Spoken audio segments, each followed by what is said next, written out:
नमस्कार प्यारे विद्यार्थियों, रुद्र एजुकेशन ग्रुप की ऑनलाइन कक्षाओं में आपका स्वागत है। हम पढ़ रहे थे कॉम्पटन प्रभाव के जो नियम है उसकी उत्पत्ति कैसे होती है, कॉम्पटन प्रभाव क्या होती है। तो प्यारे विद्यार्थियों, पहले तो हम कॉम्पटन प्रभाव की बात करें तो इसमें क्या होता है। कॉम्पटन प्रभाव में एक्स किरण प्रकीर्णित प्रयोग होता है, यानी कि एक्स किरण का इसमें प्रयोग होता है और इसमें ग्रेफाइट ब्लॉक द्वारा प्रकीर्णित एक्स किरण के तरंगदैर्घ्यों का मापन किया जाता है। उसके बाद हमने पढ़ा था कि इसमें दो प्रकार के तरंगदैर्घ्यों वाली एक्स किरण प्रकीर्णित होती है। कितने प्रकार की एक्स किरण प्रकीर्णित होती है? दो प्रकार की तरंगदैर्घ्यों वाली। और कौन कौन सी तरंगदैर्घ्य वाली? जिसमें एक का तरंगदैर्घ्य तो आपतित तरंगदैर्घ्य के बराबर, यानी कि जो आपतित किरण होती है उसके तरंगदैर्घ्य के बराबर होता है, और दूसरी का उससे थोड़ा सा अधिक होता है। अब जो इन दोनों तरंगदैर्घ्यों के बीच का जो अंतर होगा उसे हम क्या कहते हैं? उसे क्या कहेंगे? अरे पढ़ा होगा ना आपने, उसे हम कॉम्पटन विस्थापन कहते हैं। एक्स किरणों के जो तरंगदैर्घ्यों का जो अंतर है उसे कॉम्पटन विस्थापन कहते हैं। और जो ये एक्स किरणों का जो तरंगदैर्घ्य है, यानी कि एक का तो बराबर होता है, दूसरी का उससे थोड़ा अधिक होता है, तो ये जो अधिक होने के जो घटना होती है जिस कारण से होती है वो होता है कॉम्पटन प्रभाव। क्या होता है वो? कॉम्पटन प्रभाव। लास्ट क्लास में हमने पढ़ा भी है। उसके बाद में हमने पढ़ा था कि कॉम्पटन, हमारा जो टॉपिक था कॉम्पटन सिद्धांत द्वारा कॉम्पटन विस्थापन की उत्पत्ति। कॉम्पटन सिद्धांत द्वारा कॉम्पटन विस्थापन की उत्पत्ति। यह उत्पत्ति कैसे होती है? तो प्यारे विद्यार्थियों, जो लास्ट क्लास थी उसमें हमने पढ़ा था कि इसमें एक्स किरण प्रयोग में जो इन इलेक्ट्रॉनों से अन्योन्य क्रिया करता है, जो शिथिलवद इलेक्ट्रॉन होता है। एक्स किरण प्रयोग में क्या होता है, यानी कि हम कह सकते हैं कि इसमें जो शिथिलवद इलेक्ट्रॉन होंगे वो मुक्त इलेक्ट्रॉन के रूप में देखे जा सकते हैं। किस रूप में देखे जा सकते हैं? कि जो शिथिलवद इलेक्ट्रॉन होंगे वो मुक्त इलेक्ट्रॉन के रूप में देखे जा सकते हैं। और एक्स किरण प्रयोग में इन इलेक्ट्रॉनों द्वारा, यानी कि एक्स किरण जो ये मुक्त इलेक्ट्रॉन होते हैं इनसे क्या करती है? अन्योन्य क्रिया करती है। इनसे अन्योन्य क्रिया करने के बाद, अन्योन्य क्रिया करने के बाद जो तरंग की ऊर्जा होगी वो फोटोन की ऊर्जा के रूप में इलेक्ट्रॉन द्वारा अवशोषित करके, इलेक्ट्रॉन्स द्वारा जो ऊर्जा अवशोषित करके जो ये इलेक्ट्रॉन होंगे ये स्वयं कहाँ चले जाएंगे? उत्तेजित अवस्था में आ जाता है। दोबारा से सुनना, क्या कहा था कि इस प्रयोग में शिथिलवद इलेक्ट्रॉन को मुक्त इलेक्ट्रॉन के रूप में देखा जा सकता है। एक्स किरण इन इलेक्ट्रॉनों से अन्योन्य क्रिया करता है। एक्स किरण क्या करता है? इन इलेक्ट्रॉनों से अन्योन्य क्रिया करता है। उसके बाद में जो तरंग की ऊर्जा होगी वो फोटोन ऊर्जा कण के रूप में, जो तरंग की ऊर्जा होगी वो फोटोन ऊर्जा कण के रूप में इलेक्ट्रॉनों का अवशोषण करती है।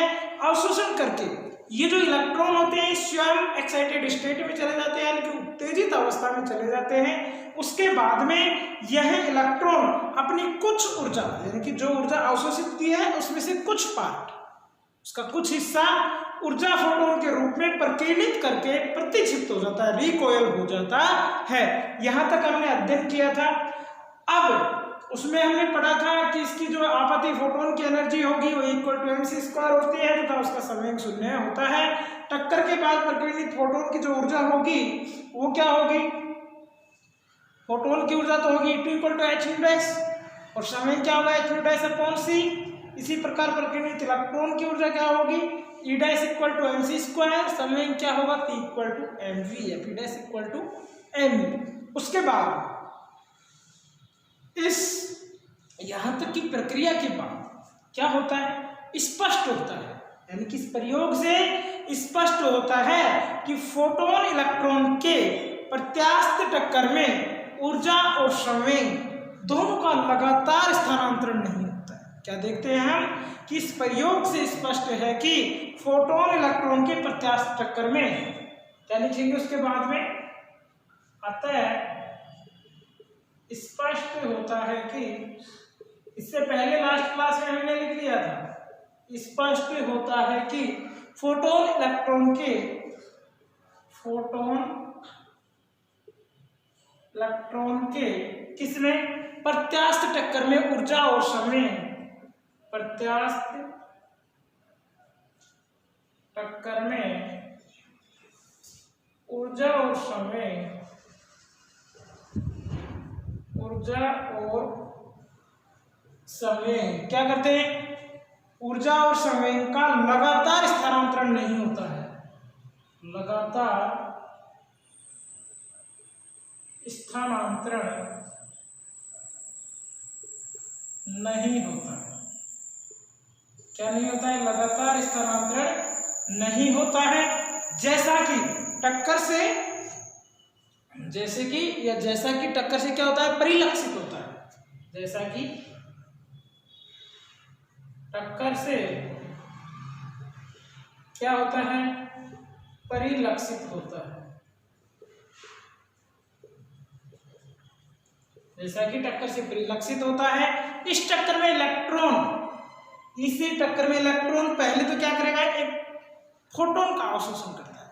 इसी टक्कर में इलेक्ट्रॉन एक फोटोन कण का अवशोषण पहले करता है, उसके बाद टक्कर के बाद में एक नए फोटोन का उत्सर्जन करता है। समझना इसको क्या कह रहा है कि सबसे पहले इससे स्पष्ट होता है कि फोटोन इलेक्ट्रॉन की प्रत्यास्थ टक्कर के बाद या उसमें ऊर्जा और समय लगातार एक साथ स्थानांतरण नहीं होता है उनका, जैसा कि टक्कर से परिलक्षित होता है। इस टक्कर में इलेक्ट्रॉन सबसे पहले एक फोटोन का अवशोषण करता है, उसके बाद उनकी जो टक्कर होती है, टक्कर के बाद में इस इलेक्ट्रॉन का उत्सर्जन करता है। और उत्सर्जन क्यों करता है कि टक्कर के दौरान ऊर्जा संवेग के संरक्षण को जो है वो सत्यापित रहे, इस वजह से ये इसका उत्सर्जन करता है। तो क्या लिखेंगे, परिलक्षित होता है। इस टक्कर में इलेक्ट्रॉन पहले, इस टक्कर में इलेक्ट्रॉन पहले क्या करता है, पहले एक फोटोन का अवशोषण करता है, एक फोटोन का अवशोषण करता है तथा टक्कर के बाद क्या करेगा, टक्कर के बाद एक नए फोटोन का उत्सर्जन करता है। क्या करता है, उत्सर्जन करता है, ताकि टक्कर के दौरान,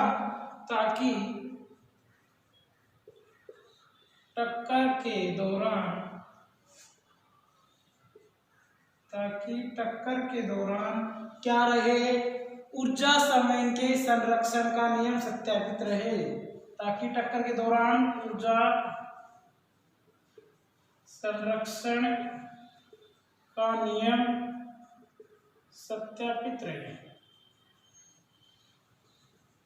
इसलिए ये होता है काम है। उसके बाद अब हम जो पढ़ेंगे वो इम्पोर्टेंट बात है कि टक्कर से पूर्व कण का इलेक्ट्रॉन की ऊर्जा क्या थी, संवेग क्या था, विराम ऊर्जा क्या थी, और ऊर्जा संरक्षण नियम से हम क्या जानते हैं। तो आपको लिखना है कि टक्कर से पूर्व, क्या टक्कर से पहले, तो पहले विद्यार्थी बताओ टक्कर से पहले इलेक्ट्रॉन का या फोटोन, आपाती जो फोटोन की ऊर्जा थी वो क्या थी, आपाती फोटोन की ऊर्जा, आपाती फोटोन की ऊर्जा क्या थी भाई,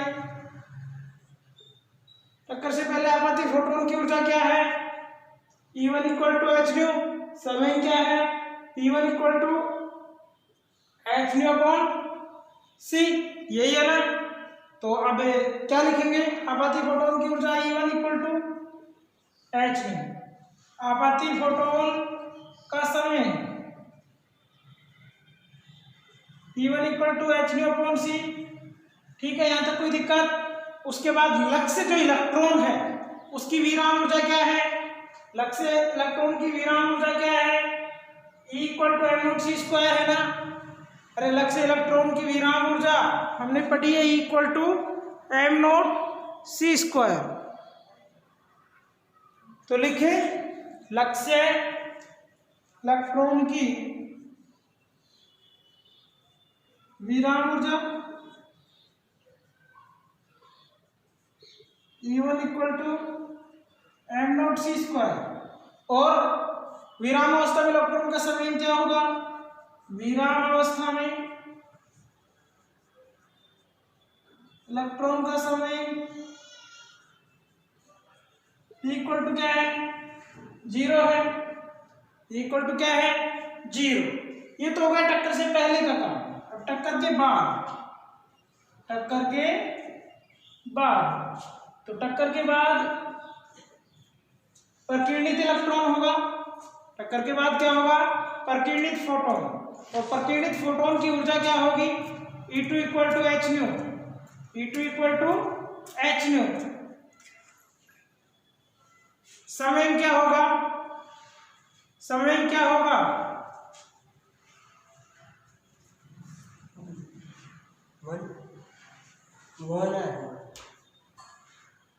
बंद करना है।